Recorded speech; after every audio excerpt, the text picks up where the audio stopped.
Hello and welcome to today's webinar.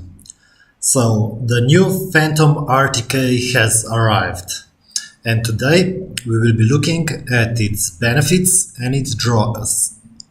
So let's go right up ahead. So here is a picture of the new RTK Phantom drone directly from the official DJI website. So first thing that we will notice, it has a larger antenna on board, and this antenna helps it achieve better positional accuracy. So according to DJI, the positional accuracy of this RTK antenna is about 1 centimeter in horizontal direction and 1.5 centimeters in vertical direction, which should offer 5 centimeter 3D accuracy when producing 3D maps. If we look closely at this picture, we also see that we have here some conditions. So conditions for achieving 5 centimeter accuracy are flying at 100 meters altitude with 2.5 centimeter ground sampling distance, and we also need to have sunny weather. So what about when the weather is not sunny? So we will see that a little bit later. Now first, let's have a look at the different georeferencing methods that we have with the Phantom 4 RTK. So there are 3 ways how you can achieve a centimeter grade accuracy of Phantom telemetry data. So the first one will be the DJI DRTK2 mobile station. Second option will be to use a SIM card with access to GNSS reference station network. So similar SIM card that we use for our GPSs and this kind of devices. Or a third option to use own third-party GNSS rover. So I don't know, maybe Sokia, Leica, Trimble, Topcon, anything like that. Let's have a look at first option in a little bit more detail. So with the Phantom RTK, DJI also sells DJI DRTK2 mobile station. So the main benefit of this one is that it connects quite nicely with Phantom RTK. So it will also enable you to work anywhere, because it does not need to have GSM signal or GNSS reference network signal in order to get accurate positioning of Phantom. But it does need to be placed on a point with known coordinates.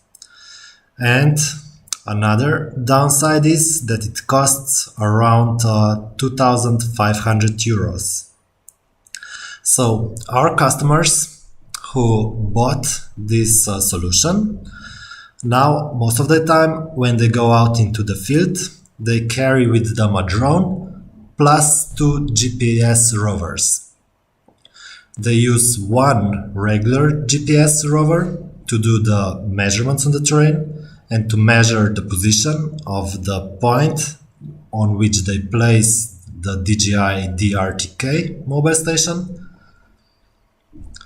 And they also need this DJI mobile station. So if you go with this solution, you will likely be needing to carry 2 GPSs when you will go out on the field with the Phantom RTK drone. Now let's look at the next solution. So the second solution is to use a GNSS reference station network. So this is actually the option that we also chose for ourselves. So in this case, we just need to order a new SIM card which has enabled data transfer and which has access to GNSS reference station network. So at first we were thinking that we will use the SIM card from the GPS rover that we already use, but it turned out that the SIM cards are different sizes. So switching from one to another, so the rover has the full-sized SIM card, the Phantom remote controller where you have to plug in the SIM card, only takes SIM cards of micro sizes.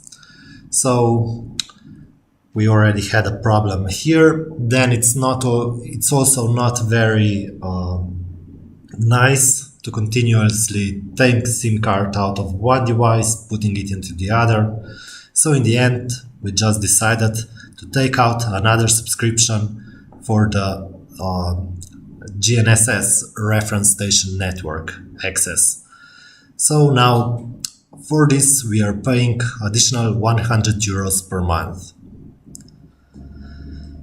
So this solution proved pretty easy and very user-friendly. You just put the SIM card inside and then you don't have to set anything up. Everything works automatically. The downside still is that this solution only works where we have good GSM coverage. So that could be a problem for some big countries where you have areas where it's hard to get good GNSS corrections. But for small countries, this should work pretty well. And another drawback that I would like to expose here is now when you get out on the field with the drone, when you set everything up, first thing you need to do is you need to wait for the drone to get fixed position for GPS. Before you put the drone out, plan the mission and start flying. Now with this RTK georeferencing mode, it can take up to 5 or 10 minutes in order for drone to get fixed position. So there's also this thing to consider. Okay, and option number 3, georeferencing with own GNSS rover. So this solution is good because there is no need for additional costs for additional equipment like the DJI rover, because every surveying company already has probably a couple of these devices. The downside here is that the third-party GNSS rover won't connect to the drone automatically. So this method is considerably less user-friendly. So how it works? You will need to set up continuous measurements on your GPS rover. Just like with the DJI version, you will put it on a known point. On a point, you will set it to measure. Then you will do the flight with the Phantom RTK. Once you finish and you get back to the office, you will need to export the RNEX data from GNSS rover and also RNEX data from DJI Phantom. And then you will also need to use a third-party software to apply RTK corrections to the drone positioning. So this method is less user-friendly. You need to have some other softwares. Again, something you have to buy and consider. So I think this method is less user-friendly because at the time when you're flying, you cannot yet tell what kind of accuracy this sort of RTK georeferencing will provide you with. So it's one option, but I would only use this one for backup. Okay, so there is additional thing to consider when considering this kind of drone. So it's very important to note that Phantom RTK writes the telemetry information in ellipsoidal heights. On the other hand, we land surveyors, we work with either orthometric, normal heights or something like that. And in order to transform data from ellipsoidal heights to orthometric heights, we need to know the geoid model for our area of interest. So vertical coordinate systems now also need to be properly defined. So of course the software also has global geoid models. The best ones are from EGM, but even these ones, they have accuracy of usually between 10 centimeters to 1 meter. So using RTK drone with EGM geoid model will be pretty much useless because this will bring down the accuracy of our height information considerably. So better solution is to use local geoid models, and 3D Survey already supports them. So the local geoid models, when I say local, that usually means geoid model for Germany, geoid model for Italy, for United States. These geoid models, you can also find them in the GPS instruments, and they allow us to obtain accuracy better than 1 centimeter. So that is for transformation from ellipsoidal heights to orthometric heights. So our local geoid model database is currently being built, but we support the import of local geoid models, while some other competitive softwares support only EGM. So this is what the definition of vertical coordinate system now looks like. So now we need to set up our project horizontal coordinate system, and we also need to set up vertical coordinate system for our project so that we apply the geoid information to ellipsoidal heights that we get from the RTK drone's EXIF data. So now the main question: does this allow accurate results even without GCP data? To answer this one, I would first like to show you the video from the official DJI web page.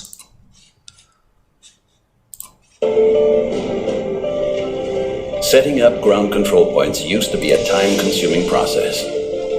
In the past, we needed 20 to 40 GCPs per square kilometer, which took several hours to place.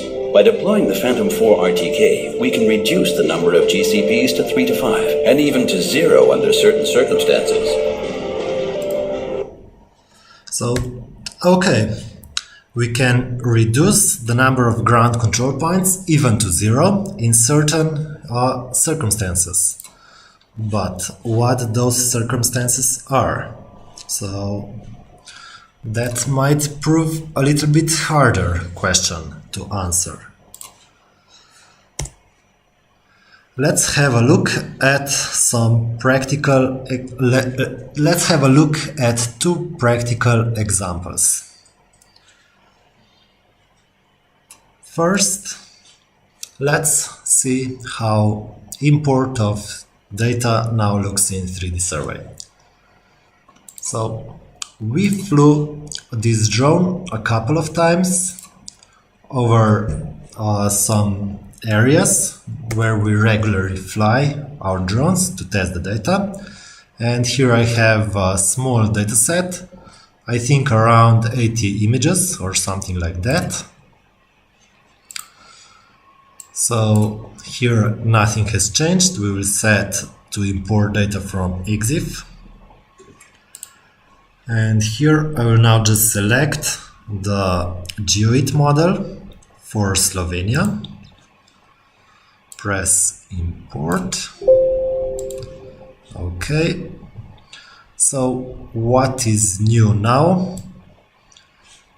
This telemetry information now also have the precision data. So this should be checked every time we are importing data. And these values should be around centimeter, and this one should be about twice the horizontal accuracy. Okay, also from the EGM data, we are now loading also the flying height, so the software will no longer ask you for this information.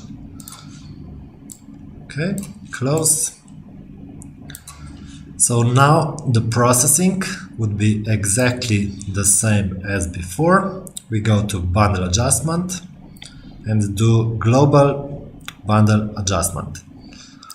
So in order for us not to wait here at this state, I will just load in a project with bundle adjustment complete. So after bundle adjustment is complete, we get the sparse point cloud. So here we have also already loaded in the positions of some ground control points, but the data is not yet orientated. So we will just, maybe let's just reset orientation just to be sure about that. And now we will repeat orientation with GCP data. Let's re-import the ground control points. Here I have them, only GCPs. So now with RTK, it's pretty important to set this one up correctly. So here I will set to known projection, import. Now let's first set all the ground control points to validation. So this now means that these ground control points won't be used to georeference the data. They will only be used to check the accuracy of RTK based positioning. So this way we will check what kind of accuracy we would obtain if we had no ground control point data for this dataset. Import. So I will just load in the GCP detections for this dataset. Next. So this is just so that we don't need to mark the positions of the ground control points here. So here we already have everything marked. Now let's check what kind of accuracy we will obtain for this dataset. Okay, so all the points are gray, so that means that all this data is just used to check the accuracy. And what we obtained here, we have horizontal accuracy over between 1 and 2 centimeters.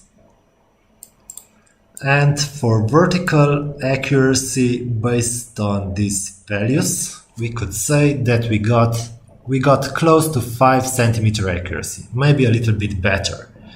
So this is pretty much what DJI tells us we will get if we fly in sunny weather conditions. So for this one we got a good result. So okay, now all these ground control points are marked in orange. So that means that they are validation points, not the ground control points. But I have here also another example. So we flew a couple of times over the same area, and for this example with a little bit more images. So here we didn't manage to get 5 cm accuracy. And mind you, the weather was also sunny. So let's check out what kind of accuracy we have obtained in this example. We will repeat orientation with ground control point data. We will load in the same ground control points. Again, we will first set all of them to validation. And let's also import the GCP detections.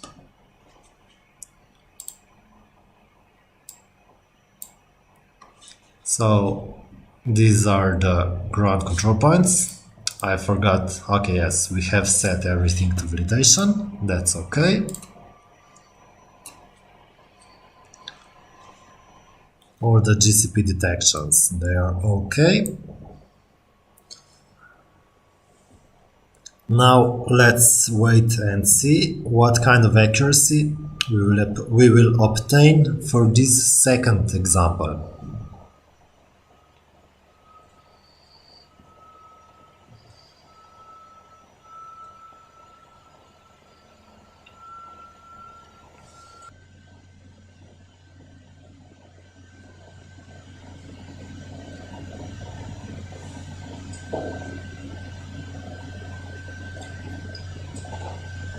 And here we already have the result.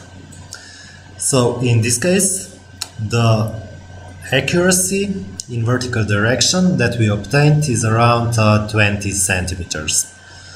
So this is a little less than what we would like to get. But this is the accuracy we would get for this dataset with the same settings. So we also tested other competitive solutions, and it turns out that we are getting pretty similar results. So if you change software, you will also be getting this kind of results. Without the GCP, completely without the GCP data, most of the time you can expect accuracy of 5 centimeters, but sometimes also accuracy can be lower, like 10, 20, or sometimes maybe even 30 centimeters. So now let's just go back, and now we will just change one random GCP, one random validation point to GCP. So with the Phantom RTK, the minimum number of GCP can be less than 4. So with regular Phantom, you always needed to have minimum 3 ground control points, although we advised you to use more. So this one now also allows us to only have 1 ground control point. Let's just check how this will affect the accuracy of our data.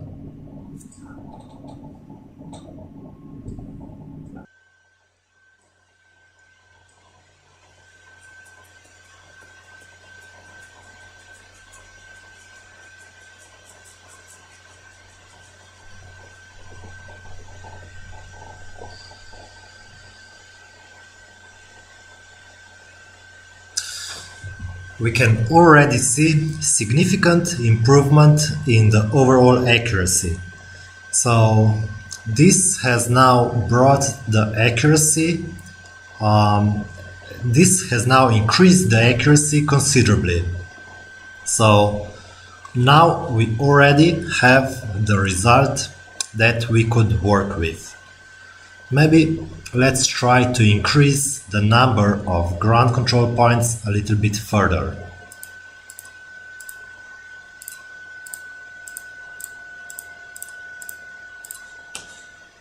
With 4 ground control points,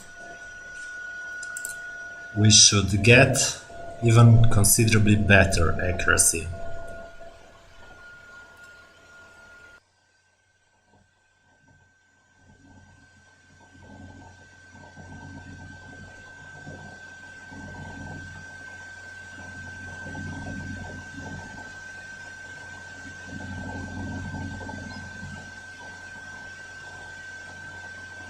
Okay, so now we came to about a centimeter accuracy. Okay, so here we have in X direction, we get 3 centimeter error.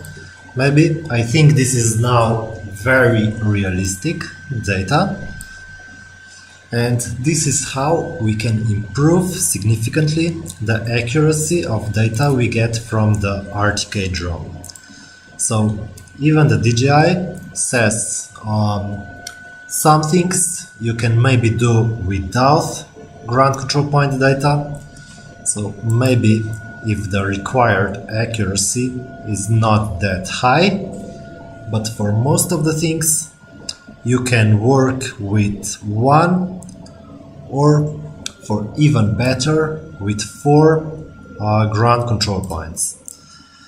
Okay, here you can notice that the ground control points that we used were all on one side, and here the validation points that we used are considerably apart. And even so, the accuracy here is calculated at around 3 centimeters. So I think that is pretty good. So we do get a lot of questions from people who ask us now, how can we obtain a centimeter grade accuracy without using any ground control points? So the answer to this question is, for now, a little bit hard still. So we are looking at what else we can do to bring up this accuracy.